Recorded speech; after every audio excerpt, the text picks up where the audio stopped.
बिस्मिल्लाहिर्रहमानिर्रहीम। अस्सलामु अलैकुम। बिज़नेस मैनेजमेंट इंफॉर्मेशन सिस्टम के लेक्चर नंबर 27 के साथ आया हूँ सज्जाद मोहसिन। आज हम बात करेंगे सपोर्टिंग डिसीजन मेकिंग। इससे पहले हमने जितनी भी डिस्कशंस की हैं उसमें ये बताया है कि जितनी भी data warehousing, data mining, business intelligence, ये सारे जो काम हैं, और उससे पहले भी हमारी जो डिस्कशन रही है उसमें भी हम ये बताते रहें कि इंफॉर्मेशन सिस्टम्स का और बिजनेस मैनेजमेंट इंफॉर्मेशन सिस्टम में इंफॉर्मेशन सिस्टम का जो रोल है वो सबसे ज़्यादा ये वाला है कि वो डिसीजन मेकिंग में सपोर्ट करे। सो आज हम उसी टॉपिक पे डिस्कशन करेंगे। Let's see. So system for supporting knowledge based work. अब हमने अगर डिसीजन मेकिंग पे सपोर्ट करना है तो हमें डेफिनेटली नॉलेज पर रिलाई करना होगा। If you don't rely on the knowledge, हम कभी भी अपना डिसीजन सपोर्ट सिस्टम सही नहीं बना सकते। इसीलिए हम नॉलेज बेस्ड वर्क को इम्पोर्टेंस दे रहे हैं। सो आज जो हम देखेंगे डिसीजन सपोर्ट सिस्टम देखेंगे। डेटा माइनिंग को हम थोड़ा बहुत देख चुके हैं पिछली दफ़ा भी। सो उसको जिक्र करेंगे। Executive information system, expert system और एजेंट बेस्ड मॉडलिंग क्या होती है। अब उसके अलावा फिर हम कहेंगे how to create a real time enterprises. फिर कुछ हम केस एग्जांपल से पढ़ने की कोशिश करेंगे, समझने की कोशिश करेंगे। अब प्रॉब्लम सॉल्विंग सिनेरियो क्या होता है, और ईडा फूड्स ने क्या काम किया, अब major service company, Harrah's entertainment, Xerox Corporation, General Electric, American Express, Delta Airlines, और a real time interaction on website and Western Digital. So हम बजाय डिसीजन सपोर्ट सिस्टम की थ्योरीज और उसमें जाने के हम केस एग्जांपल से समझने की कोशिश करेंगे कि कैसे डिसीजन सपोर्ट सिस्टम को के लिए हम क्या कर सकते हैं। सो इंट्रोडक्शन में हम बताते हैं most computer systems support decision making because all software programs involve automating decision steps that people would take. So आजकल जो जितने भी कंप्यूटर सिस्टम्स हैं वो सपोर्ट करते हैं वन वे और दी अदर डिसीजन मेकिंग को, क्योंकि सॉफ्टवेयर जितने भी आ रहे हैं, प्रोग्राम्स आ रहे हैं, उनमें हमने ऑटोमेट किया हुआ है उन डिसीजन स्टेप्स को जो नॉर्मली कोई बंदा लेता है। सो उन स्टेप्स को ऑटोमेट करने का मतलब ही यही है कि हम इवेंचुअली जा रहे हैं टूवर्ड्स डिसीजन सपोर्ट या decision making. So decision making is a process that involves a variety of activities, most of which handle information. So decision making में जो बहुत सारी एक्टिविटीज़ हम इन्वॉल्व करते हैं, उनमें से सबसे ज़्यादा इम्पॉर्टेंट जो एस्पेक्ट होता है कि हमने डिसीजन किसी इंफॉर्मेशन की बेस पे लेना होता है, चाहे वो हमारे सिक्योरिटी इदारे हों, चाहे वो हमारे नेटवर्क सिक्योरिटी के लोग हों या एग्जीक्यूटिव्स हों। सो अगर हम गौर करें तो हमारी लाइफ में हम कोई भी डिसीजन जब लेते हैं तो जब हमारे पास कोई इंफॉर्मेशन होती है तो उस बेस पे हम वो स्टेप लेते हैं, वो कोई डिसीजन लेते हैं। A wide variety of computer-based tools and approaches can be used to confront the problem at hand and work through its solution. So, बहुत सारी कंप्यूटर बेस्ड टूल्स और अप्रोचेस जो हैं इस सिलसिले में यूज़ हो सकते हैं। वो क्या करते हैं, वो जो प्रॉब्लम एट हैंड होती है, जो आपको मसला हो रहा होता है, वो उसको टैकल करते हैं और फिर उसको टैकल करते हुए उसके सल्यूशन की तरफ आपको लेके जाते हैं। सो यही डिसीजन मेकिंग का कॉन्सेप्ट है। सो अगर हम प्रॉब्लम सॉल्विंग सिनेरियो देखें और उसमें देखें कि सपोर्टिंग डिसीजन मेकिंग कैसे होता है, अगर हम अगर हम टॉप डाउन अप्रोच करते हैं तो using executive information system to compare budget to actual sales. अगर हम एग्जीक्यूटिव इंफॉर्मेशन सिस्टम को यूज़ कर रहे हैं बजट को कंपेयर करने के लिए कि एक्चुअल सेल्स कितनी हुई हैं, and we come out that there is a sale shortfall in one region. अब वहाँ पे किसी एक रीजन में हमें डिस्कवरी होती है कि ये शॉर्टफॉल है सेल का, तो क्या करते हैं, तो हम जाहिर बात है सर्च करते हैं कि what are the causes for that shortfall. और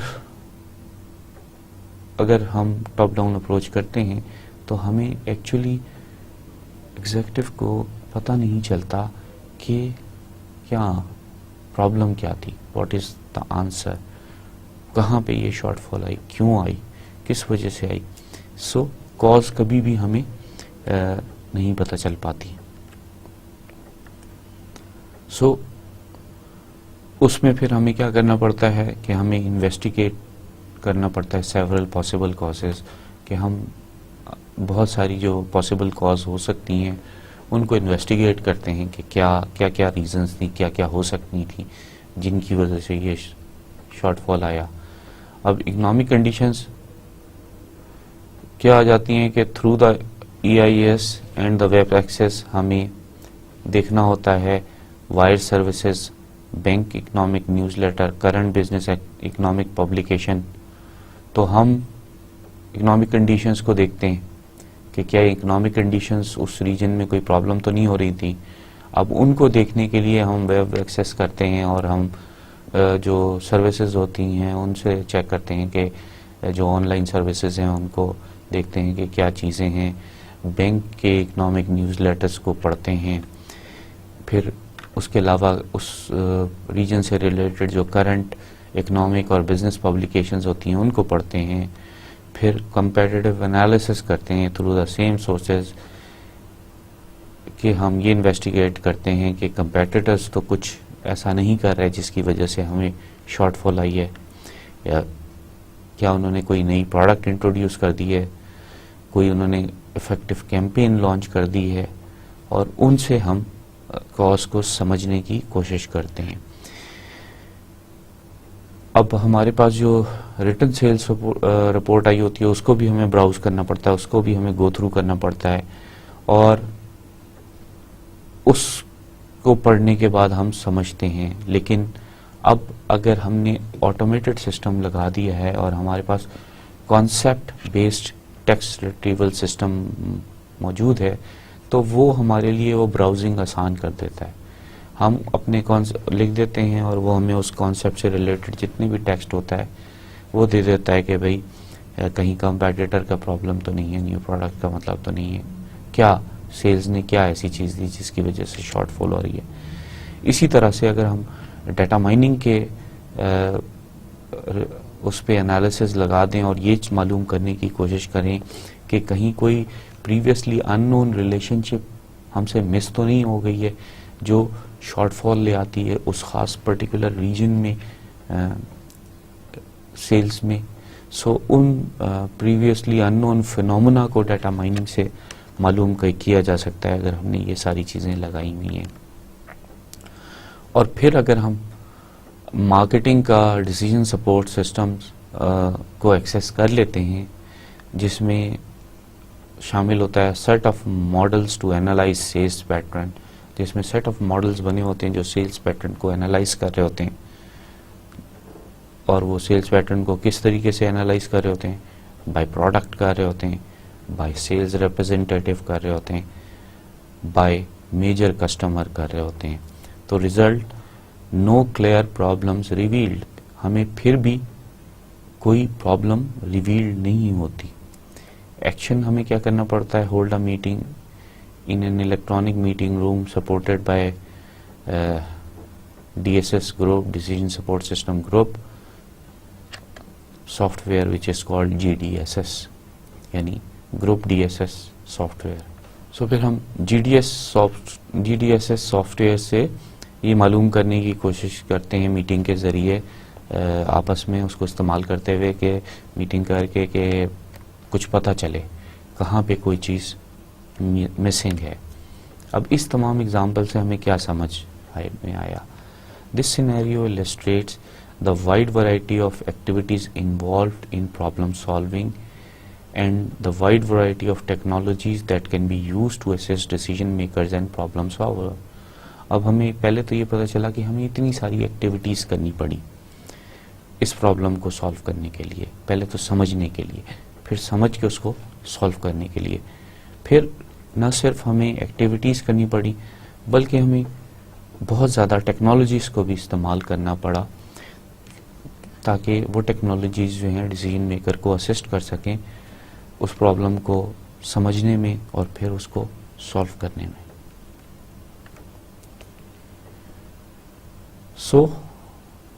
अब हमें सबसे पहले ये देखना है कि कौन कौन सी टेक्नोलॉजीज़ हैं that support decision making. The purpose of tractors, engines, machines to enhance human physical capabilities. अब जब हमने टेक्नोलॉजी सपोर्ट डिसीजन मेकिंग को जो देखना है वो क्यों देखना है, हमें बिल्कुल उसी तरह से देखना है जैसे ट्रैक्टर्स, इंजन्स और मशीन्स ने क्या किया. उन्होंने सिर्फ एक काम किया कि ह्यूमंस की जो फिजिकल कैपेबिलिटीज़ थी उनको एनहेंस कर दिया. एक किसान अपने, अगर वो हाथ से एक ज़माने में हल जोतते थे, खुद से हल जोतते थे, वो उनके लिए मुश्किल होता था. फिर उन्होंने बैल का इस्तेमाल किया अपनी पावर्स को इन्हेंस करने के लिए कि वो इतना ना थकें उस फिज़िकल एक्टिविटी में बल्कि वो उसकी सीध रखने में काम करें. फिर जब बैलों से भी काम नहीं चला तो फिर उन्होंने ट्रैक्टर्स को यूज़ किया. अब ट्रैक्टर्स की वजह से उनकी फ़िज़िकल कैपेबिलिटीज़ बढ़ गई. वो जितनी देर तक ट्रैक्टर चला सकते थे उतनी देर तक वो हल जोत सकते थे. इसी तरह इंजन्स आ गए इंसान को आगे तेज़ ले जाने के लिए. मशीन्स आ गई, उसकी कंप्यूटर मशीन्स ही पहले कैलकुलेशंस की जो रिपीटेटिव कैलकुलेशंस हम कर रहे थे जिनसे इंसान बोर हो जाता है उनको इन्हेंस करने के लिए आई थी. ताकि रिपीटेटिव वर्क को वो आसानी से कर देती है, बोर नहीं होती कंप्यूटर मशीन. इस तरीके की जो चीज़ें आई ये इन्होंने एक ही काम किया, ह्यूमंस की जो इंसानों की फिज़िकल कैपेबिलिटीज़ थी, जो उसकी स्ट्रेंथ थी, जो उसकी पहुंच थी, उसको बढ़ा दिया. सेम इज़ द पर्पस कि हम ये जो टेक्नोलॉजीज़ हैं सपोर्टिंग डिसीजन मेकिंग में, उनसे भी हम ये चाहते हैं कि इन्हेंस करें. The purpose of computers has been to enhance our mental capabilities. Computers ने फिर हमारी मेंटल कैपेबिलिटीज़ को भी इन्हेंस किया. किस तरीके से कि उसने हमें नए नए तरीके सोचे कि कंप्यूटर के कौन कौन से यूज़ हो सकते हैं. जो यूज़ इनिशियल कंप्यूटर बनाने वाले ने भी नहीं सोचे होंगे वो अब हमने उनके कंप्यूटर्स के वो वाले यूज़ कर लिए. Hence, a major use of IT is to relieve humans of some decision making or help us make more informed decision.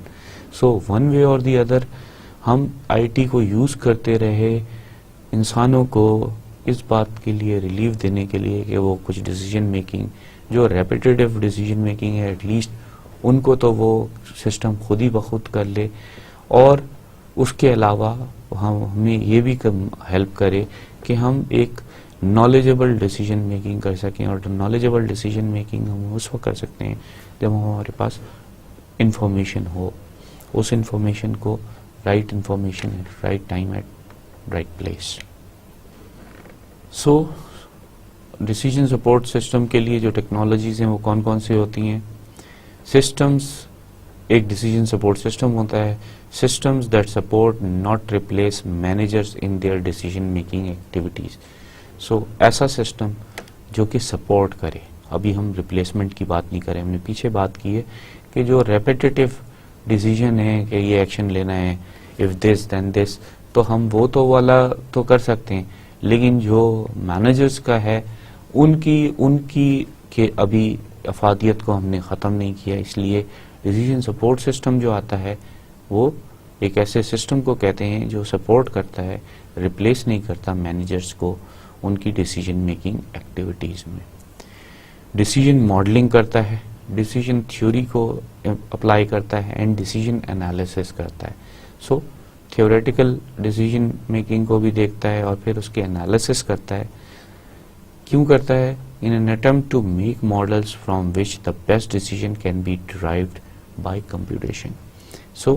हम ये इसलिए कर रहे होते हैं ये सारी चीज़ें कि हम ये चाह रहे होते हैं कि हम बेस्ट डिसीजन हासिल कर सकें इस डिसीजन सपोर्ट सिस्टम को यूज़ करते हुए, उसकी कंप्यूटेशनल पावर को यूज़ करते हुए, उसकी डिसीजन मॉडलिंग और उसकी decision analysis based on some decision theory को कंप्यूटराइज्ड सिस्टम को यूज़ करते हुए, in an computer system use करते हुए हम अच्छे मॉडल बेस्ट डिसीजन की तरफ जा सकें। DSS या decision support system are defined as computer based system. सबसे पहले तो हम इनको कहते ही कंप्यूटर बेस्ड सिस्टम्स हैं, और फिर वो क्या काम करते हैं, that help decision makers confront ill structured problems. वो उनको जो इल स्ट्रक्चर्ड प्रॉब्लम्स हैं, जो प्रॉब्लम्स अच्छी तरह से डिफाइन नहीं हुई हुई, उनको टैकल करता है, उनको रिजॉल्व करता है। और ये किस तरह से करता है, through direct interaction with data and analysis model.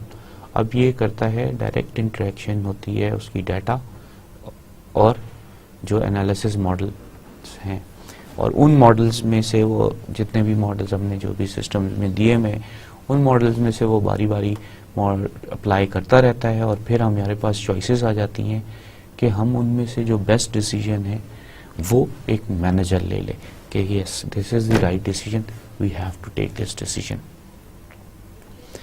Wide range of technologies can be used to assist decision maker and problem solver. बहुत सारी टेक्नोलॉजीज हैं जिनको यूज़ किया जा सकता है कि हम जिसके ज़रिए डिसीजन मेकर्स को हेल्प भी की जा सकती है और इवन प्रॉब्लम भी सॉल्व की जा सकती है। द आर्किटेक्चर ऑफ DSS क्या है, नेक्स्ट फिगर में हम relationship between the 3 component of DSS model को देख रहे हैं। Software system in the middle of the figure consist of the database management system DBMS, the model based management systems MBMS और the dialogue generation and management system DGMS।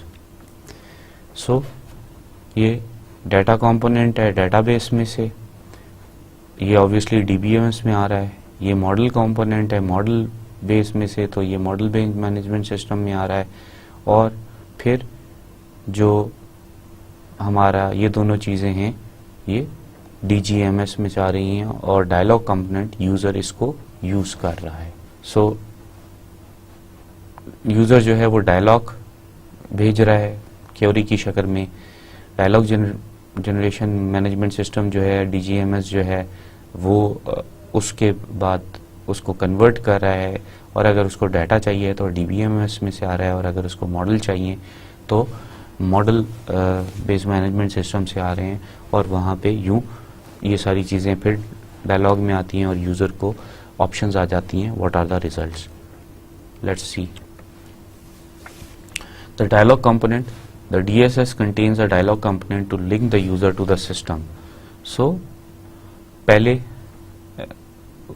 जो है वो was mouse, Mac ने start किया था, अब browser interface है, यानी हम ब्राउज़र इंटरफेस के ज़रिए अपने डायलॉग जनरेट करते हैं। हम ब्राउज़र में क्वेरीज भेजते हैं, हम अपनी किसी भी चीज़ को क्लिक कर देते हैं, तो वो एक तरह से डायलॉग स्टार्ट हो जाते हैं between DSS and user.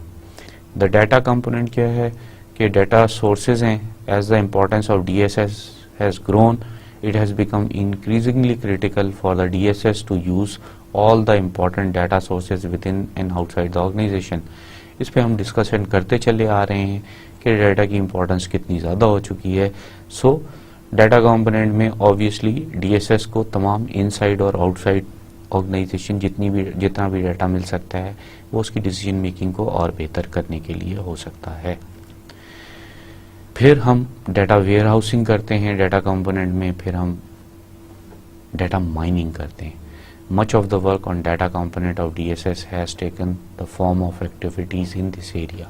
So major काम हमने लास्ट अपने लेक्चर में भी डिफाइन किया था कि बेनतहा काम जो है वो डाटा माइनिंग की सपोर्ट में की वजह से हो जाता है, वरना DSS शायद उतनी इफेक्टिव ना रहे। फिर मॉडल कंपोनेंट्स में क्या चीज़ें आती हैं, models provide the analysis capabilities for a DSS। ये डिफरेंट किस्म के मॉडल्स हैं जो एनालिसिस कर सकते हैं उन डाटा पे। एक जैसे है कि using a mathematical representation of the problem, algorithmic processes are employed to generate information to support decision making. एक तो ये है कि हम मैथमेटिकल मॉडल बना देते हैं, फिर उस पर कोई एल्गोरिथम अप्लाई करते हैं जो हमारे लिए इंफॉर्मेशन जनरेट करता है, रिजल्ट लेके आता है जो सपोर्ट करता है डिसीजन मेकिंग में।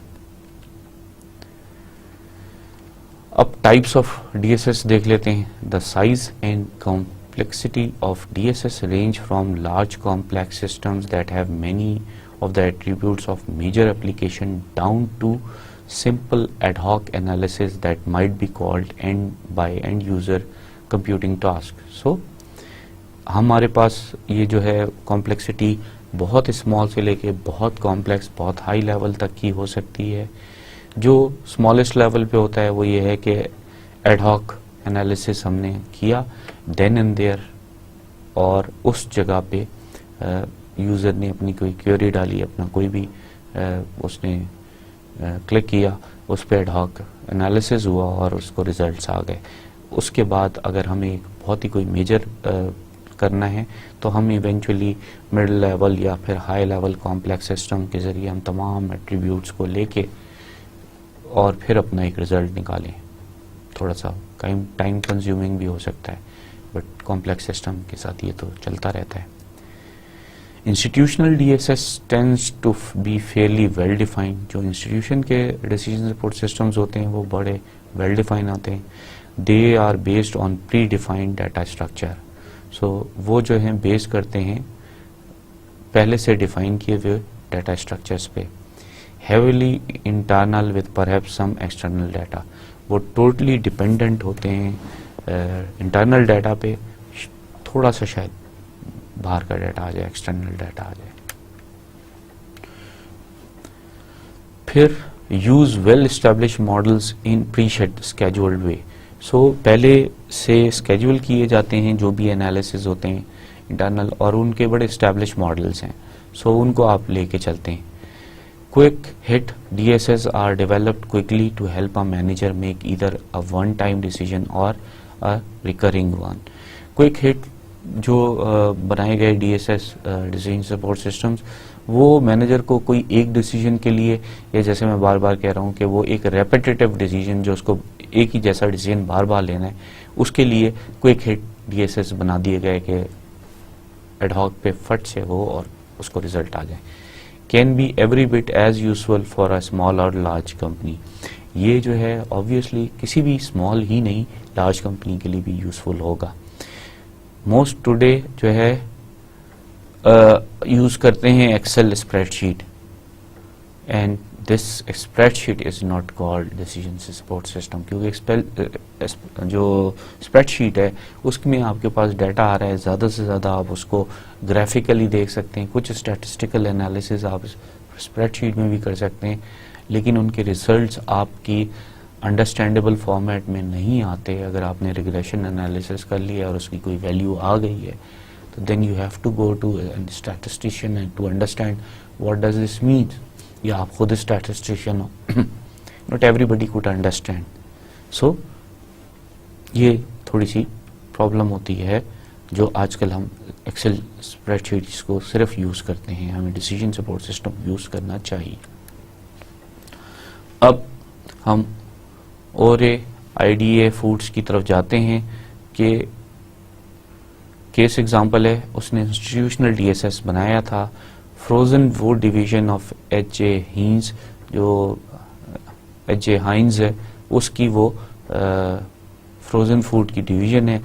ये क्या करते हैं, इन्होंने मार्केटिंग डीएसएस किया था और उसको ये कहा था कि it must support 3 main task in the decision making process. उसको 3 बड़े काम दिए गए थे जो उसने ज़रूर करने थे ताकि उनका डिसीजन मेकिंग प्रोसेस चल सके। पहले तो डाटा रिट्रीवल था, help manager find answers to the question what has happened. सबसे पहले तो मैनेजर्स को डाटा एक्वायर करके ये देखना था कि हुआ क्या। फिर उसके बाद उसने मार्केट एनालिसिस करना था, addresses the question why did it happen. फिर ये उसने एड्रेस करना था कि क्यों हो गया ऐसा। फिर उसने मॉडलिंग यूज़ करनी थी to help the manager get the answer what will happen if. So फिर मॉडलिंग यूज करके हम ये मैनेजर्स को बताना चाहते हैं क्या होता अगर ऐसा ना होता, अगर यूं कर लिया होता, अगर ये कर लें तो। सो ये सारी चीजें मॉडलिंग प्रोवाइड करती है, what will happen if. Modelling for projection purposes offer the greatest potential value of marketing management. Marketing management के लिए सबसे ज़्यादा इम्पॉर्टेंट चीज़ ये है कि उनको प्रोजेक्शन पता चल जाए कि क्या प्रोजेक्शन होगी उनकी इस मार्केटिंग एफर्ट की। सो वो अपनी प्रोजेक्शन के लिए उसको यूज़ करना चाहते हैं। वो प्रोजेक्ट करके कि अगर वो मार्केटिंग करते हैं तो उनकी सेल्स कितनी बढ़ेंगी, ये प्रोजेक्ट करना चाह रहे हैं। For successful use line manager must take over the ownership of the models and be responsible for keeping them up to date।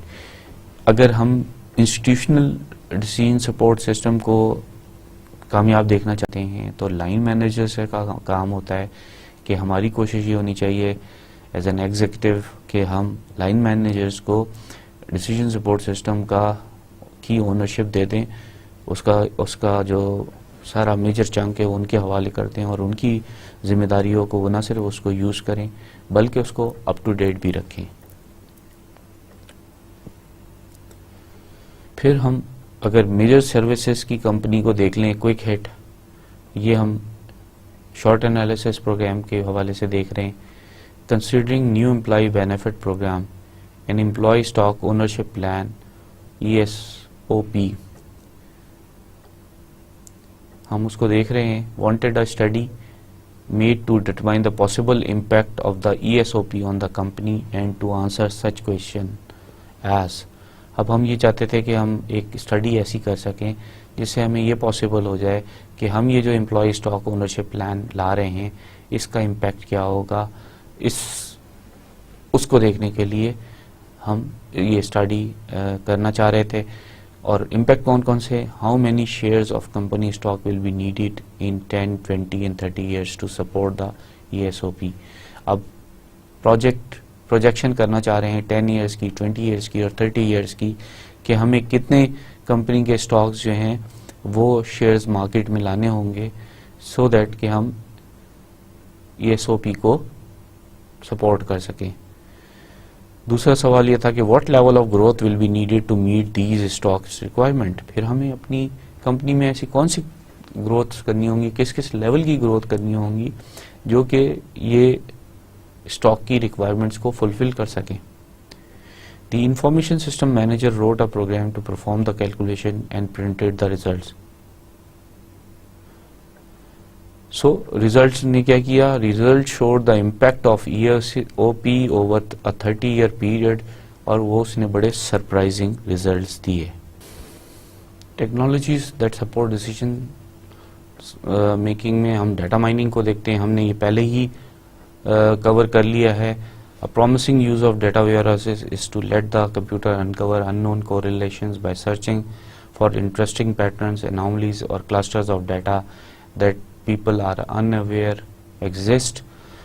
लोगों को पता ही नहीं होता, हम उसमें से डाटा वेयर हाउस के उस डाटा से बहुत सारे कोरिलेशंस, इंटरेस्टिंग पैटर्न्स, एनोमलीज और क्लस्टर ऑफ डाटा जो है उसको हासिल करते हैं।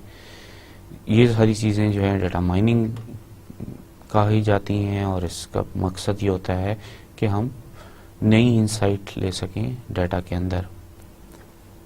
और जो सबसे ज़्यादा डाटा माइन होता है डाटा, वो कस्टमर का डाटा होता है।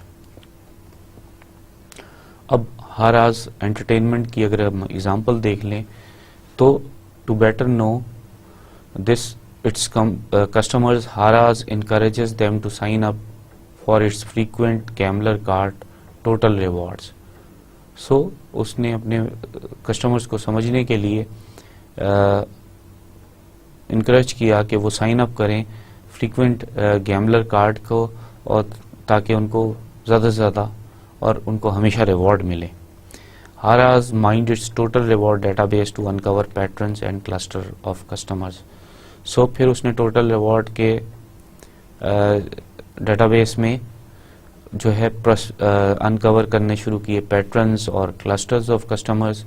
It has created 90 demographic clusters, each of which is sent different direct mail offers encouraging them to visit others Hara's casinos. So हारा के अदर कैसीनोज के लिए उसने 90 जो डेमोग्राफिक क्लस्टर्स थे उनको देखा, यानी उसने 90 डिफरेंट लोकेशंस के क्लस्टर्स को देखा और फिर उनको डिफरेंट डायरेक्शंस डिफरेंट टाइप की मेल ऑफर्स मेल की जिसमें ऑफर्स थी और उनको कहा गया कि वो दूसरे अपनी इलाके के करीब करीब जो कैसीनोज हैं हारा के उनमें जाएं. Profit and loss for each customer, calculating the likely return for every investment it makes in that customer. फिर उन्होंने प्रॉफिट ऑफ और लॉस जो वो कस्टमर कर रहा था उस गैम्बलिंग में, तो उसको कैलकुलेट किया सो दैट उनको भी पता चला कि ROI जो है उस कस्टमर पे उनको किस तरह का मिल रहा है. So much of its 3.7 billion in revenue and 80% of its profits come from its slot machine and electronic gaming machine players. So हारा कैसीनो जो है वो 3.7 बिलियन के रेवेन्यू जनरेट करता है और उसमें से भी जो 80% है वो तकरीबन यानी 3 बिलियन के करीब जो प्रॉफिट है वो उसकी स्लॉट मशीन्स और जो इलेक्ट्रॉनिक गेमिंग मशीन्स जो होती हैं उनसे आता है. और उसमें उसको ये पता चला कि लोकल्स होते हैं जो अपने वो करीबी जब भी निकलते हैं और उनको मौका मिलता है वो अपनी लक ट्राई करते हैं और वो खेलते हैं. सो ये पता चला कि वो जो थोड़े थोड़े पैसे डाल के गैम्बलिंग कर रहे हैं उनको लगता है कि यार 10 सेंट्स लगाने से या $1 या $10 या $100 लगाने से कोई प्रॉब्लम नहीं है, तो वो लगा रहे हैं और वो हारास एंटरटेनमेंट को ज़्यादा रेवेन्यू दे रहे हैं as compared to high rollers जो बड़े बड़े बिग विग्स आते हैं और बड़े बड़ा पैसा लेके आते हैं बिजनेसमैन, और वो जब गैम्बलिंग करते हैं वो obviously at times millions of dollars की कर देते हैं, लेकिन वो जो है 1 आध 2 100 चलें जो उनके हैं बिजनेसमैन वो कर रहे हैं. ये जो है मिलियंस में छोटे छोटे जो लोग हैं वो मूव करते हैं और वो जब पैसा लगाते हैं तो ऑब्वियसली वो थोड़ा थोड़ा पैसा जब ज़्यादा लोग लगाते हैं तो वो ज़्यादा पैसा बन जाता है. Within the first 2 years of operation of Total Rewards, revenue from customers who visited more than one Harrah's casino increased by 100 million. So जो उनके पहले ही 2 सालों में टोटल रिवॉर्ड्स की स्कीम में जो है जो उनके वो कस्टमर जो एक या एक से ज़्यादा कैसीनोज में जाते थे उन्होंने जो है वो 100 मिलियन की इंक्रीज कर दी उनके कैसीनो में. अब अगर हम देखें कि EIS क्या है, executive information system, as the name implies EIS for use by executive, they have been used for the following purpose: gauge company performance, sales, production, earnings, budget and forecast. Obviously executive information system जो है वो executive के लिए है और उसके जो purposes हैं वो क्या हैं. सबसे पहले है कि वो executive जो है वो कंपनी की परफॉर्मेंस को मेजर कर सके, सेल्स को देख सके, प्रोडक्शन को देख सके, अर्निंग्स को देख सके, बजट को देख सके और फिर इवेंचुअली फोरकास्ट कर सके. और scan the environmental for news on government regulations, competition, financial and economics development and scientific subjects. So हमें अपनी environmental areas में जो है स्कैनिंग करने की ज़रूरत है. किस लिए कि हम ये देखें कि कोई ऐसी गवर्नमेंट रेगुलेशन तो नहीं आ रही जो हमारे लिए मुश्किल हो सकती है या जिससे हमारा प्रॉफिट बढ़ सकते हैं. कंपटीशन हमारा क्या चल रहा है, हमारी फाइनेंशियल पॉलिसीज़ क्या हैं और क्या फाइनेंशियल डेवलपमेंट्स हो रही हैं, क्या इकोनॉमिकल डेवलपमेंट हो रही है इन द रीजन्स, हमारी इन्वायरमेंट में, हमारे इर्द गिर्द के एरिया में, हमारे इन्वायरमेंटल एरियाज़ में, और फिर कौन से साइंटिफिक सब्जेक्ट्स हैं जिन पे काम हो रहा है इस आपकी बिजनेस से रिलेटेड लेवल पे कौन कौन सी रिसर्चेज हो रही हैं, क्या बातें आ रही हैं, कहीं कोई वो आपको नेगेटिव या पॉजिटिव इफेक्ट तो नहीं करेगी। सो EIS can be viewed as DSS that provide access to summary performance data। Obviously जब एग्जेक्टिव को पास जा रही है तो ऐसा डिसीजन सपोर्ट चाहिए, सिस्टम चाहिए जो कि समरी दे सके, समराइज कर सके performance of the data. Uses graphics to display and visualise the data in an easy to use fashion. जाहिर बात है उसको ग्राफिकल, जितना ग्राफिकल करेंगे उतना एग्जेक्टिव की समझ में ज़्यादा आएगा। Has a minimum of analysis for modelling beyond the capability to drill down in summary data to examine components. उसमें जो है मिनिमम एनालिसिस होना चाहिए मॉडलिंग के लिए। हम क्योंकि समराइज डाटा को कर रहे हैं तो हम इतना ड्रिल डाउन की तरफ नहीं जाना चाहते कि हम उसके डेप्थ में जाते जाएं। सरफेस एनालिसिस एक तरह से करके दे दे तो बेहतर होगा। In many companies the EIS is called a dashboard and may look like a dashboard of a car.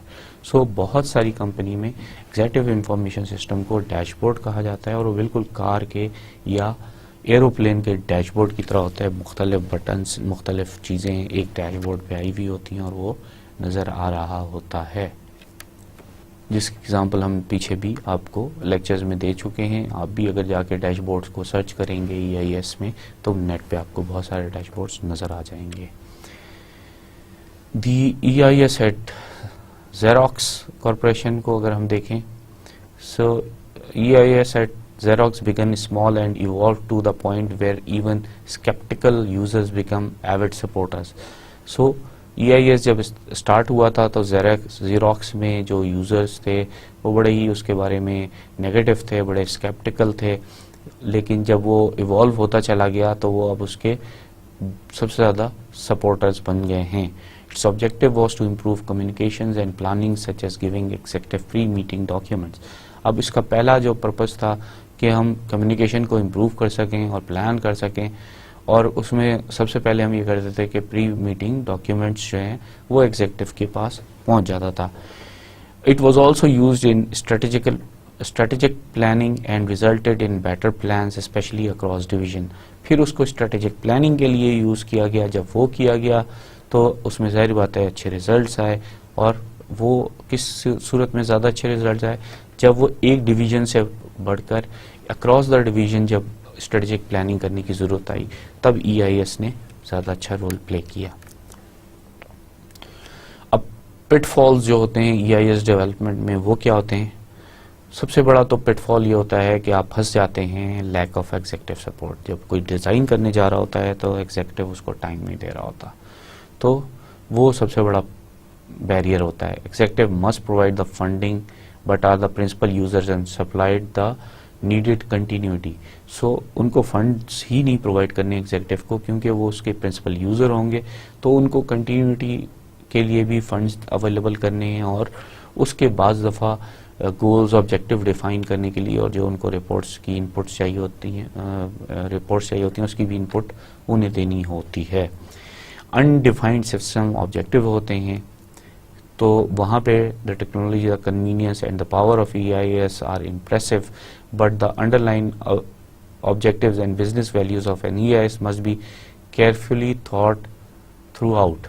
So जो टेक्नोलॉजी तो बहुत अच्छी है और आप उससे बहुत सारी चीज़ें कर सकते हैं, लेकिन अगर आपने अनडिफाइंड सिस्टम ऑब्जेक्टिव उसके अंदर डाल दिए तो रिजल्ट कुछ भी नहीं आएगा।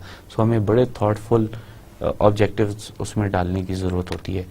पुअरली डिफाइंड इंफॉर्मेशन रिक्वायरमेंट, जैसे मैंने पहले भी बात की, EIS typically need non traditional information sources, judgments, opinion, external text based document in addition to traditional financial and operating data.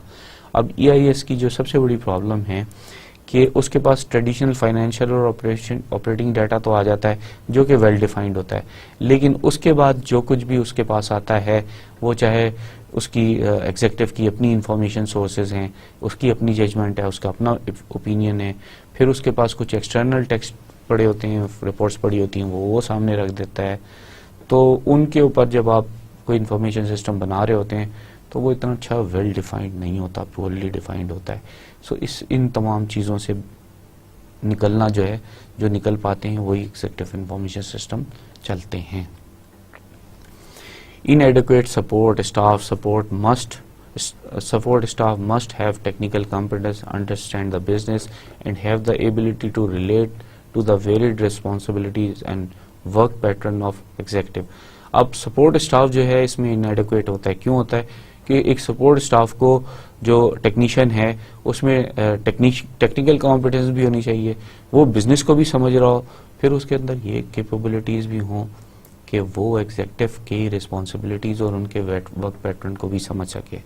अब इतना टेलर मेड जो सपोर्ट स्टाफ है ये ढूंढना बड़ा मुश्किल हो रहा होता है। Poorly planned evolution, highly competent system, professionals using the wrong development process will fail with EIS। सो अगर आपने एवोल्यूशन को सही प्लान नहीं किया कि आपने इस सिस्टम को कैसे इवॉल्व करना है, तो ये होता है कि जो बहुत अच्छा सिस्टम प्रोफेशनल भी होगा, वो अगर उसने डेवलपमेंट प्रोसेस को गलत स्टार्ट किया तो वो EIS अच्छा नहीं बना सकेगा। EIS are not developed, delivered and then maintained. EIS को इस तरह से नहीं लेने के चलना कि पहले आप उनको डेवलप करें फिर उनको डिलीवर कर दें एग्जेक्टिव को और फिर उनको मेंटेन करने की कोशिश करें, but they should evolve over a period of time under the leadership of a team that includes, बल्कि उसको इवॉल्व होना चाहिए छोटे से सिस्टम से लेके बड़े सिस्टम, जैसे हमने ज़ीरोक्स की एग्जांपल देखी कि उन्होंने स्मॉल काम से शुरू किया और इवेंचुअली अब सब यूज़ कर रहे हैं, क्योंकि उसमें एक ऐसी टीम चाहिए, एक तो उस टीम में कौन कौन होगा, एग्जीक्यूटिव स्पॉन्सर होगा, ऑपरेटिंग स्पॉन्सर होगा, एग्जीक्यूटिव यूज़र होंगे और फिर EIS सपोर्ट स्टाफ मैनेजर होगा और उसकी अपनी टीम होगी। सो एग्जीक्यूटिव स्पॉन्सर जो है वो जो उसको की ओनरशिप ले सके, ऑपरेटिंग स्पॉन्सर ऐसा हमें चाहिए जो ऑपरेशंस की ओनरशिप ले सके, फिर एग्जीक्यूटिव यूज़र्स चाहिए और फिर जो हमने ऊपर बात की कि ये सपोर्ट स्टाफ मैनेजर चाहिए जो कि तमाम चीज़ों को समझ के और उसको ले सके, आगे चल सके और वो अपनी टीम से इस सिस्टम को इवॉल्व कर सके। वाई इंस्टॉल एन EIS, हम क्यों करना चाहते हैं इंस्टॉल EIS को? Attack a critical business need, हम क्रिटिकल बिजनेस नीड को अटैक करना चाहते हैं। EIS can be viewed as an aid to dealing with important needs that involve the future health of the organisation. So हम इसको बिल्कुल इस तरीके से देख सकते हैं कि हम अगर अपनी ऑर्गेनाइजेशन को हेल्दी रखना चाहते हैं, कंपटीशन में रखना चाहते हैं दूसरे कंपटीटर्स के साथ, तो हमें इस EIS को यूज़ करना है। A strong personal desire by the executive is needed. The executive sponsoring the project may want to get information faster than he or she is now getting it. So सबसे पहले तो हमें personal desire चाहिए एक executive का, और क्यों चाहिए कि वो उसको चाहिए कि वो अपनी इंफॉर्मेशन को फास्टर ले, जो उसको अभी जिस रेट से मिल रही है उससे ज़्यादा तेज़ी से उसको मिले। Have a quicker access to a broader range of information, और उसको बड़े क्विकली एक्सेस हो जाए, सिर्फ एक इंफॉर्मेशन से नहीं, ब्रॉडर रेंज ऑफ इंफॉर्मेशन से। Have the ability to select and display only desired information and to prove for supporting detail और to see information in graphical form. उसमें ये एबिलिटी हो कि वो सिर्फ डिजायर्ड इंफॉर्मेशन चाहता हो और फिर वो उसको प्रूव कर सके अपनी खुद से, ताकि उसको डिटेल मिल जाए, और फिर वो ग्राफिकल फॉर्म में अगर चाह रहा है तो उसको EIS को सपोर्ट करने की ज़रूरत है। A weak reason to install an EIS जो है वही होगी the thing to do. An EIS is seen as something that modern manager must have in order to be current in management practices. So अगर वही band wagon में चलना है तो ये कोई अच्छी रीज़न नहीं है जिसकी वजह से आप EIS लगाएं। The rationale given is that the EIS will increase executive performance and reduce time that is wasted looking for information and by such thing as telephone tag. So EIS हम का rational ये है कि जो ये है वो एग्जीक्यूटिव की परफॉर्मेंस को बेहतर करेगा, उसका वो जो टाइम वेस्ट होता है इंफॉर्मेशन को ढूंढने में, जैसे टेलीफोन का टैग ढूंढते थे पहले हम कि कौन सा होगा, उससे उसकी निजात दिला देगा और वो अपने PA को बार बार फ़ोन नहीं कर रहा होगा कि मुझे ये इन्फॉर्मेशन फ़लाने मैनेजर से लेके दो, फ़लाने मैनेजर से ये लेके दो। उसके pass on the click everything is ready. So imagine कितना executive का time save होगा. What should the EIS do? A status access system, अगर हम उसको देखें, filter, extract and compress a broad range of up-to-date internal external information. So हम ये एक तरह से इसको एक स्टेटस एक्सेस सिस्टम कह सकते हैं जो कि फिल्टर करे, एक्सट्रैक्ट करे और कंप्रेस करे ब्रॉड रेंज और up to date internal external information को. फिर it should call attention to variances from plan. वो ये दिखाए कि आपकी ये डिफरेंस आ रहा है, प्लान ने ये कहा था और अब इस वक्त यहाँ पे पहुँचे हुए हैं, तो वो चीज़ बता सके. It should also monitor and highlight the critical success factors of the individual executive user. फिर वो एक इंडिविजुअल यूज़र के, एग्जीक्यूटिव यूज़र के भी जो हाईलाइट कर सके क्रिटिकल सक्सेस फैक्टर, किस वजह से वो जो है सक्सेस फैक्टर जो है उनको अगर वो मॉनिटर करे और हाईलाइट करे कि इस पे ये आगे है या पीछे है एग्जीक्यूटिव, तो वो एग्जीक्यूटिव को हेल्प आउट करेगा उसके काम करवाने में. EIS is a structured reporting system for executive management, providing the executive with the data and information of choice and desired form. So ये executive की choice और उसकी desired पे ये उसको structured form में report दे रहा है, चाहे वो graphical हो चाहे वो non-graphical हो.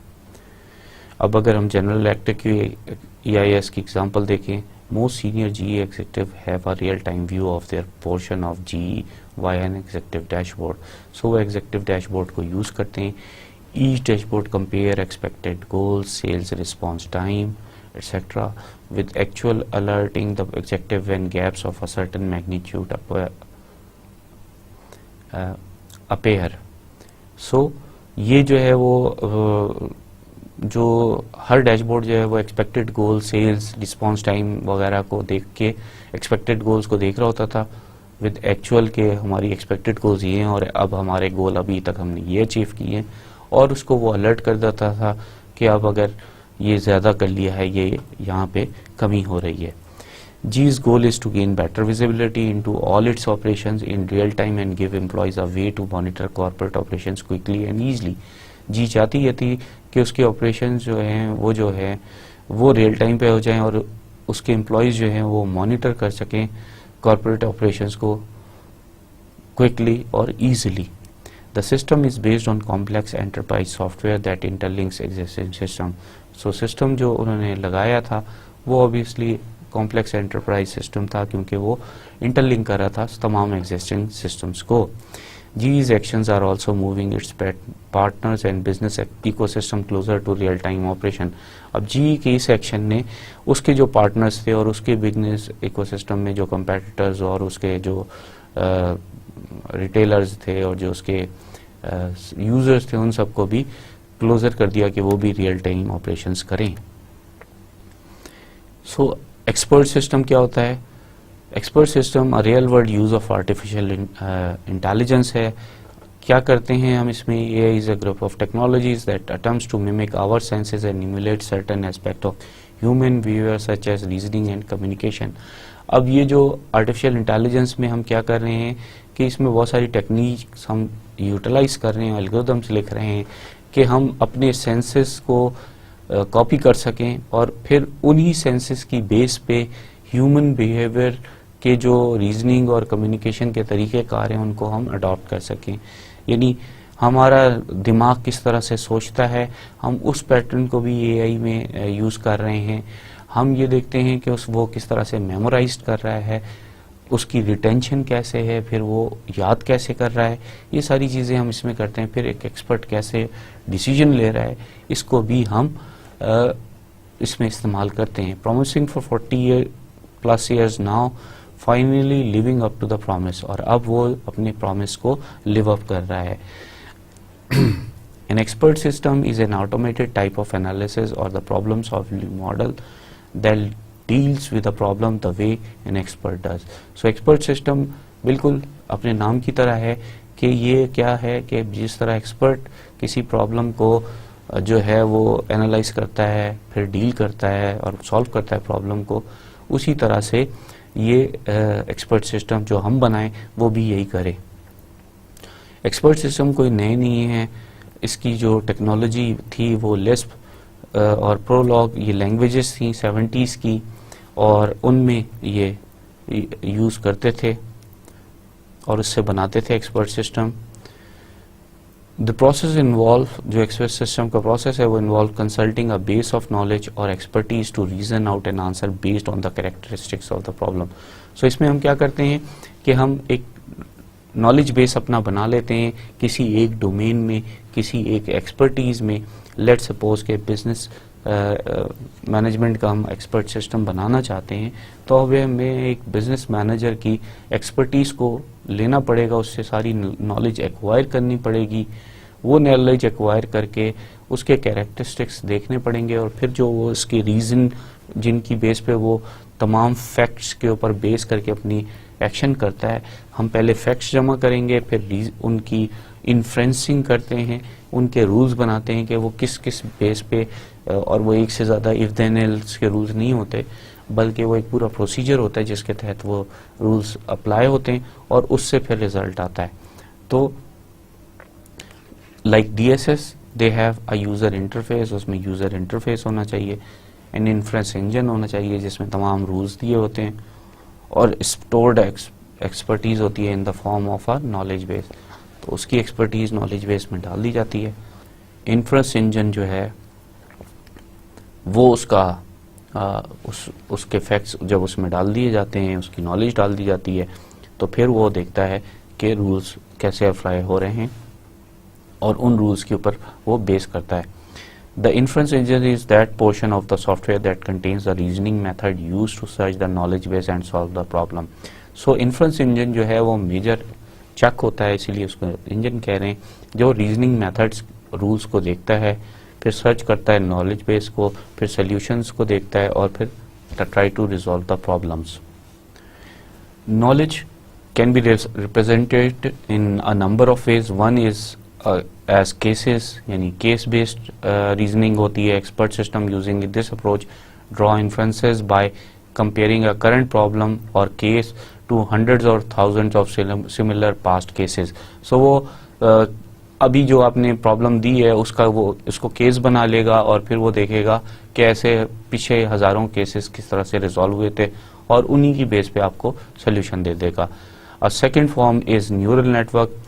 न्यूरल नेटवर्क में क्या होता है, which store knowledge as nodes in network and are more intelligent than the other forms of knowledge representation because they can learn. So neural network में क्या होता है कि हम नोड्स बना देते हैं, न्यूरॉन्स बना देते हैं ब्रेन के न्यूरॉन्स की तरह, और उन न्यूरॉन्स में जब इंफॉर्मेशन जाती है तो वो उसकी प्रोसेसिंग करता है और उसके मुकाबले में रिजल्ट देता है। और उसकी खूबी ये है कि अगर वो गलत रिजल्ट देता है तो वो फिर जब उसको आप ठीक करते हैं तो वो लर्न करता जाता है अपनी गलतियों से, तो उसकी इसलिए वो ज़्यादा बेहतर है कि उसमें बाकायदा लर्निंग हो रही है। थर्ड फॉर्म ये है कि knowledge can be stored as rules, the most common form of knowledge representation. जो rule based common knowledge system है, एक्सपर्ट सिस्टम है, वो सबसे ज़्यादा यूज़ होता है क्योंकि हम वो एक्सपर्ट से ड्रॉ करवा सकते हैं कि वो अपनी एक्सपर्टीज से बताएं कि ये काम उन्होंने क्यों किया। वो उनकी experiences, common sense, way of doing business, regulation और लॉ से वो सारी चीज़ें लेके रूल्स बना के वो रूल्स उसके अंदर डाल देते हैं, और जो रूल्स मैच करते जाते हैं वो उनको हम एक्टिवेट करते रहते हैं, और फिर एक्टिवेशन करते करते जब हम सारे रूल्स को एग्जॉस्ट कर लेते हैं तो हमारे पास एक सेट ऑफ रूल्स आ जाते हैं। उन रूल्स की बेस पे जो कंक्लूजन ड्रॉ हो रहे होते हैं वो कंक्लूजन हम एक्सपर्ट सिस्टम के थ्रू दे देते हैं। इनको रूल बेस्ड एक्सपर्ट सिस्टम कहते हैं और ये सबसे ज़्यादा कॉमन है। So training a neural network में क्या है कि अगर हम देख रहे हैं कि हाई सैलरी है, 1 पॉइंट है, ठीक है, प्रॉफिटेबल कस्टमर है या नहीं है, डेड बीट तो नहीं है, तो ये उसको 1 पॉइंट जा रहा है। इसी तरह से ओन्स होम है, ये जा रहा है, फिर ओन्स अ डॉग है, तो इससे आपको एक अपने कस्टमर के बारे में कुछ चीज़ें मिल रही हैं। सो अगर वो अच्छा है तो उसकी स्ट्रेंथ अच्छी होगी, अगर वो उसकी हाई सैलरी है और वो ओन करता है होम को, और अगर वो प्रॉफिटेबल कस्टमर है तो यहाँ से आपको अगर वो डॉग भी ऑन करता है तो हमें ये पता चलता है कि ये जो है बड़े स्ट्रॉन्ग सिग्नल्स हमें जाएंगे, ये हमारी लर्निंग होगी कि ये प्रॉफिटेबल कस्टमर है। लेकिन अगर वो डेड बीट होगा तो हमें यहाँ से बड़े वीक सिग्नल जाएंगे और इन पे लर्निंग वो नहीं करेगा। केस एग्जांपल देते हैं अमेरिकन एक्सप्रेस की कि उसने एक्सपर्ट सिस्टम यूज किया, one of the first commercially successful ESS and a fundamental part for the company everyday credit card operation. Authorizers assistant in an expert system that approves credit at the point of sale. So authorizer assistant होता था expert system का जो credit को approve करता था. It has over 2,600 rules and support all Amex card products around the world. उसके अंदर जो किसी भी क्रेडिट को पॉइंट ऑफ सेल को एक्सेस करने के लिए 2,600 रूल्स थे।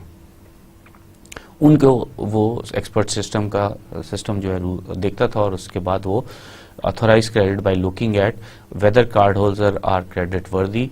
सबसे पहले तो वो ये देखता था कि क्रेडिट कार्ड होल्डर क्रेडिट वर्दी हैं कि नहीं, whether they have been paying their bills, वो अपने बिल पे कर रहे हैं, whether a purchase is within their normal spending pattern, और जो परचेज हो रही है वो उनके नॉर्मल स्पेंडिंग पैटर्न में हो रही है या नहीं। अगर नहीं हो रही तो वो भी उनको इन्फॉर्म कर देता था। It also assess whether the request for credit could be a potential fraud, और वो ये भी असेस कर देता था कि ये जो क्रेडिट कार्ड मांग रहे हैं ये कोई फ्रॉड तो नहीं करने जा रहे। The most difficult credit authorization decision are still referred to people, लेकिन इसके बावजूद भी जो सबसे मुश्किल होती हैं क्रेडिट की ऑथराइजेशन डिसीजन वो अभी भी लोगों पे छोड़ी हुई हैं। Avoid sensitive transaction, restaurant, airline crew, वो सेंसिटिव ट्रांजैक्शंस को अवॉइड करते हैं। रेस्टोरेंट्स पे या एयरलाइन में जो क्यूज लगी हुई होती हैं इसको वो नहीं देखते। The rules were generated by interviewing authorizers with various levels of expertise, comparing good decision to poor decision. ये अब रूल्स कैसे जनरेट किया गया, आपने बहुत सारे ऑथोराइजर्स को हर लेवल पे इंटरव्यू किया और उसके बाद गुड डिसीजन और पुअर डिसीजन को अलग किया द सिस्टम और फिर उसमें अच्छे डिसीजन डाल दिए। The system can be adopted quickly to meet changing business requirement, और सिस्टम को हम अडॉप्टिव बना सकते हैं, जैसे ही बिजनेस रिक्वायरमेंट चेंज हो, कुछ नए रूल्स आए, वो रूल्स उसमें ऐड किए जा सकते हैं।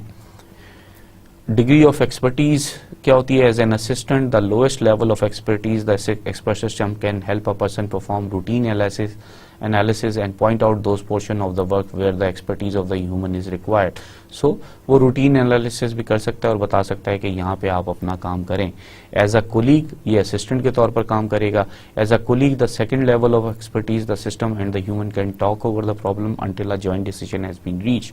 सो as a colleague expert system पे के साथ आप बातचीत कर सकते हैं, डायलॉग्स कर सकते हैं, और आप फिर जब तक उस को चलाते रहेंगे जब तक आप डिसीजन पे रीच ना कर सकें। ये डायलॉग ज़बानी नहीं हो सकता, ऑब्वियसली टेक्स्ट के जरिए जा सकता है। एज एन एक्सपर्ट अगर हम इसको यूज़ करना चाहते हैं तो ये हाईएस्ट लेवल ऑफ एक्सपर्टीज है। The system gives answer that the user accepts perhaps without question. अगर सिस्टम आंसर दे रहा है और यूज़र उसको एक्सेप्ट कर रहा है विदाउट क्वेश्चन तो ये एक्सपर्टीज लेवल आप पहुँच गए हैं। फिर अब हम एजेंट बेस्ड मॉडलिंग पे जाते हैं। Simulation technology for studying emergent behaviour, जैसे ट्रैफिक जैम है, that emerges from the decision of a large number of distinct individuals drivers. अब ये सिमुलेशन है। Simulation contains computer generated agents each making decision typical of the decision an individual would make in the real world, trying to understand the mysteries of why business, markets, consumer and other complex system behave as they do.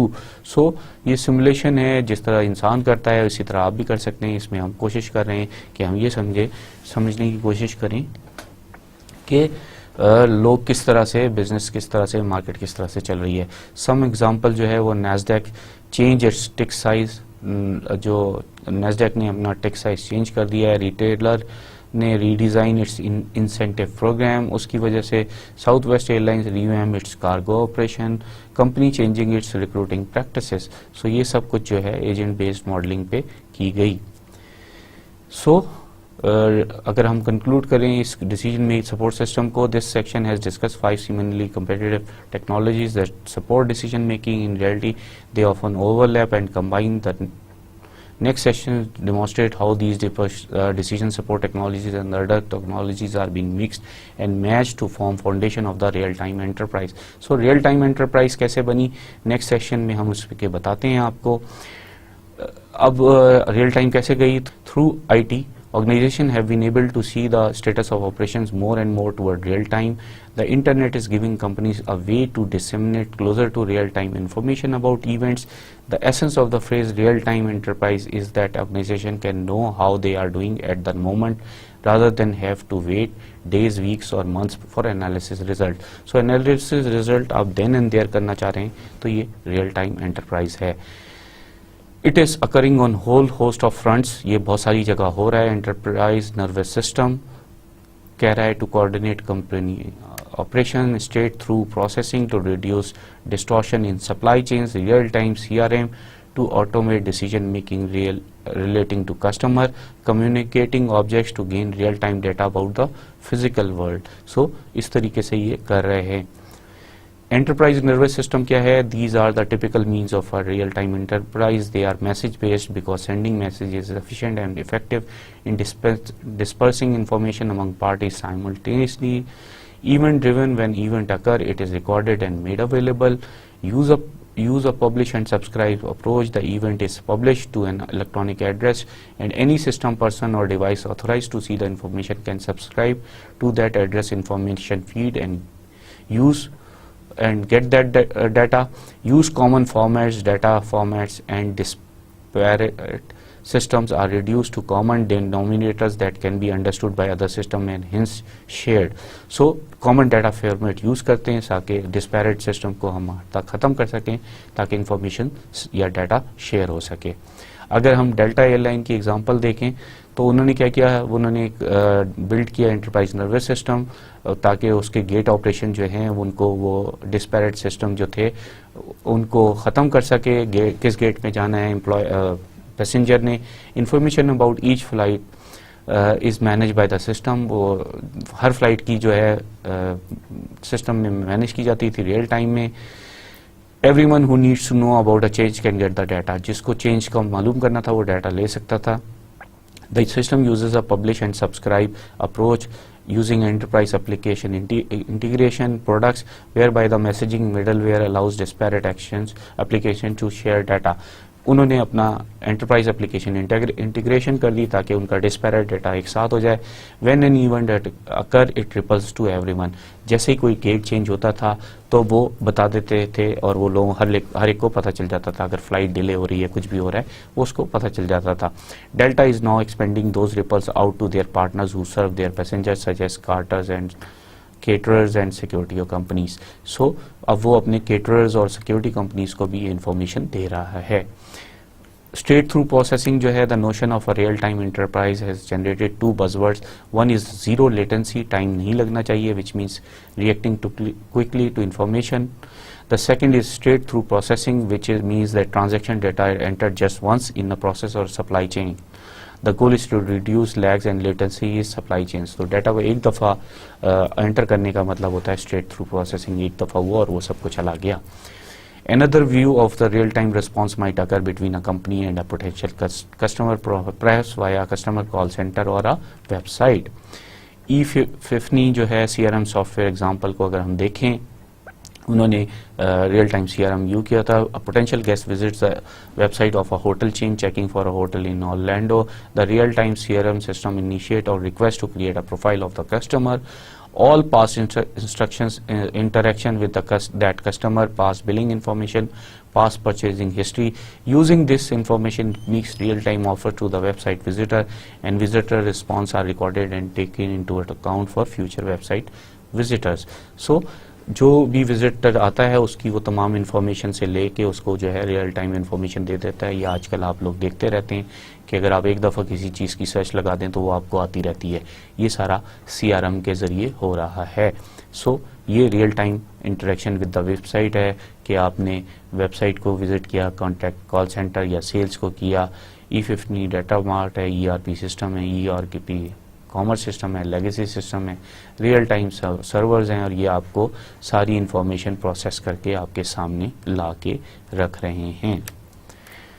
Communicating objects these are sensors and tags that provide information about physical world via real-time data. Communicating object can tell you what is attached to, where it is located, where it belongs, and a lot more information about itself. It's radio frequency identification device या RFID या also called smart tags, जो कि base करते हैं WW2 technology में आजकल सब कुछ अवेलेबल हो गया है. In Singapore, cars carry smart tags and drivers are charged variable prices for where they drive in the city and when. The prices are set to encourage or discourage driving at different places at different times. Also proposed for Sydney's new tollway, it is an example of real-time traffic control. Smart tags will transform industry because they will talk to one another, changing how work is handled. Vigilant information system है. The premise of real-time enterprise is not only that it can capture data in real time, but that it has the means to act on the data quickly. US Air Force pilot bet he could win any dogfight, never lost a bet even to superior aircraft, called this theory OODA. Observe where his challenger plane is, orient himself and size up his own vulnerabilities and opportunity, decide which maneuver to take, act to perform its before the challenger could go through the same 4 steps. So OODA के जरिए कोई भी वो कहता है कि dog fight है कि वो अपने चैलेंजर को देखता है और देखता है कि वो कहाँ है और फिर उस एक्ट में वो आगे या पीछे या दाएं या बाएं हो जाता है, तो वो कोई भी डॉग फाइट जीत सकता है. अगर हम OODA की एग्जांपल करें, PC disk manufacturer used OODA type of thinking to move itself closer to operating in real time with sense and respond culture that aims to operate faster than its competitor. Built what they called a Digital Information System, VIS, which they defined as system that is all alertly watchful, complex and builds on the firm's legacy system. Essentially has 4 layers. ये 4 layers पे उन्होंने raw data था, feed transaction, functional capabilities उसमें डाल दी, सारी business intelligence डाल दी, और फिर उसकी वजह से वो डैशबोर्ड पे उसको सारी information, forecasting, planning, revenue position, inventory positions आना लग गई, जिसकी वजह से वो डिसीजन मेकिंग के लिए ज़्यादा देर उसको टाइम नहीं लगाना पड़ता था. ये हम पहले भी डिस्कस करते रहे हैं. So toward the real time, the dark side of real time क्या है? What are the drawbacks of real time activities? Object to object communication could compromise privacy, since knowing the exact location of a company truck every minute of the day and night can be construed as invading the driver privacy. वो आप हर चीज़ का हर वक्त जाना ठीक नहीं होता. That's a political issue, not a technical issue, and many CEOs are going to face this question in the future. So बहुत सारे CEOs को ये क्वेश्चन करना पड़ेगा, क्योंकि individual privacy in the West खासतौर पे बहुत ज़्यादा इसको रखा जाता है. Also in the era of speed a situation can become very bad very fast, so people must be constantly watching for signals that something negative is likely to happen. So लोगों को जिस तरह से आजकल का हालात चल रहे हैं, लोगों को हर वक्त जो है ये देखना पड़ेगा कि यार कोई गलत तो नहीं चीज़ हो रही. सो हमें नीड फॉर सर्किट ब्रेकर्स, यानी न्यूयॉर्क स्टॉक एक्सचेंज में भी जब डाटा की इतनी ज़्यादा इनफ्लो हो रहा था तो वो बैठ गया था. उसकी वजह से हमें ये सारी चीज़ें ख्याल करने की हैं. तो रियल टाइम की जो भी चीज़ करेंगे, ऑब्वियसली हर चीज़ के फ़ायदे हैं, हर चीज़ के नुकसानात हैं. So to summarise, use of IT support decision making covers a broad swath of territory. बहुत सारी चीज़ों को आज हमने कवर किया. Some technologies aim to alert people to anomalies, discontinuities and shortfalls. कुछ कंपनीज जो हैं वो अलर्ट करती हैं अनॉमलीज और शॉर्टफॉल्स के लिए. Others aim to make decision either as a recommendation to people और to act on behalf of people. कुछ ऐसी हैं जो कि लोगों के लिए काम करती हैं या लोगों के बिहाफ पे काम करना चाहती हैं. Handing over decisions to system has its pros and cons, thus their actions need to be monitor. अगर आप सिस्टम को अपनी तमाम चीज़ें दे देंगे तो उसके अपने फ़ायदे और अपने नुकसानात हैं, इसलिए उनको मेंटेन करने की ज़रूरत, मॉनिटर करने की ज़रूरत है. आजकल वैसे भी ये बड़े फैला हुआ है कि रोबोटिक्स जो है या आर्टिफिशियल इंटेलिजेंस जो है वो लोगों को ख़त्म कर देगी. तो इस वजह से भी हर चीज़ सिस्टम को देना ठीक नहीं है. With this we come to an end of today's lecture. अपना बहुत ख्याल रखिएगा. अल्लाह हाफिज़.